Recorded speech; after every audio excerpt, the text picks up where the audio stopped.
Dear 10th standard students, இன்னைக்கு நம்ம என்ன பார்க்க போறோம் அப்படின்னா exercise 4.3ல sum number 2 given பாருங்க என்ன கொடுத்திருக்காங்க அப்படின்னா there are two paths.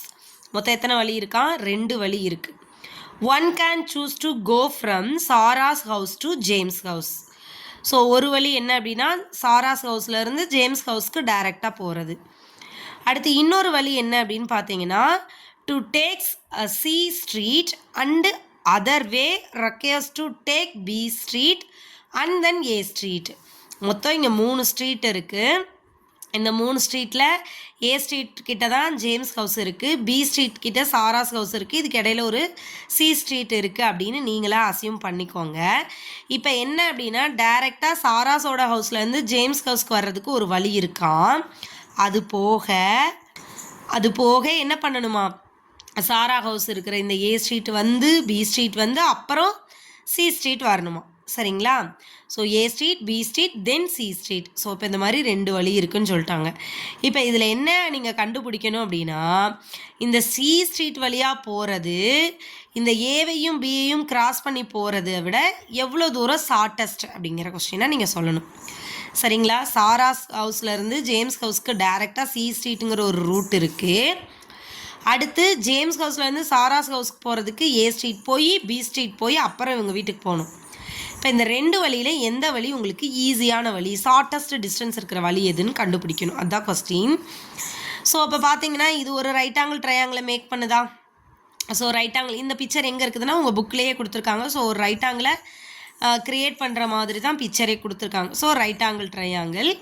இப்போது ஃபஸ்ட்டு இந்த மெயினை கண்டுபிடிச்சிடலாமா? இந்த மெயின் தான் வந்து சி ஸ்ட்ரீட்டு ஸ்ட்ரைட்டாக சாராஸ் ஹவுஸ்லேருந்து ஜேம்ஸ் ஹவுஸ்க்கு வர்றதுக்கு.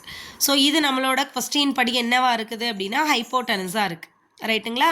அப்போ பித்தகரஸ் தியரம் யூஸ் பண்ணிங்கன்னா பிசி ஸ்கொயர் உங்களுக்கு வேணுமா? BC square is equal to AB square plus AC square. பிசிங்கிறது எவ்வளவு? 1.5 மைல்ஸ். ஸோ 1.5 ஸ்கொயர் ப்ளஸ் ஏசிங்கிறது எவ்வளவு? 2 மைல்ஸ். So 2 square. 1.5 ஸ்கொயர்னா 2.25 ப்ளஸ் 2 ஸ்கொயர்னா 4 ரெண்டே ஆட் பண்ணிங்கன்னா 6.25 so BC square is equal to 6.25. நமக்கு என்ன வேணும்? பிசி வேணும். அப்போ என்ன செய்யலாம்? ஸ்கொயர் ரூட் எடுக்கலாமா? அப்போ 6.25 ஸ்கொயர் ரூட் எடுத்திங்கன்னா 2.5.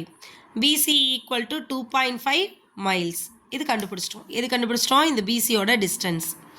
அதாவது இது வேணும் அப்படின்னா இது ஒரு ரைட் ஆங்கிள் ட்ரையாங்கிள். இந்த ரைட் ஆங்கிள் ட்ரையாங்கிளில் ஹைப்போட்டனஸ் வேணும். ஸோ அடுத்தடுத்த இருக்கக்கூடிய இந்த ரெண்டு சைட்ஸோட ஸ்கொயர்ஸ் கண்டுபிடிச்சி அதுக்கு ஸ்கொயர் சம் பண்ணி அதை ஸ்கொயர் ரூட் எடுத்திருக்கோம். அதுதான் நம்மளோட பித்தாகரஸ் தியரம், சரிங்களா?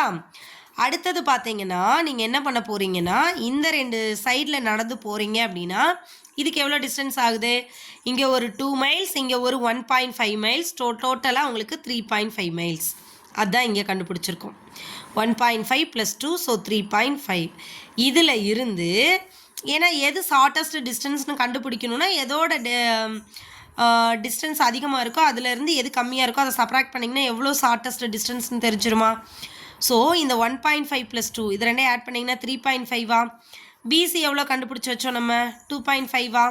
ஸோ 3.5 - 2.5 ரெண்டையும் சப்ராக்ட் பண்ணிங்கன்னா எவ்வளவு? 1 மைல்.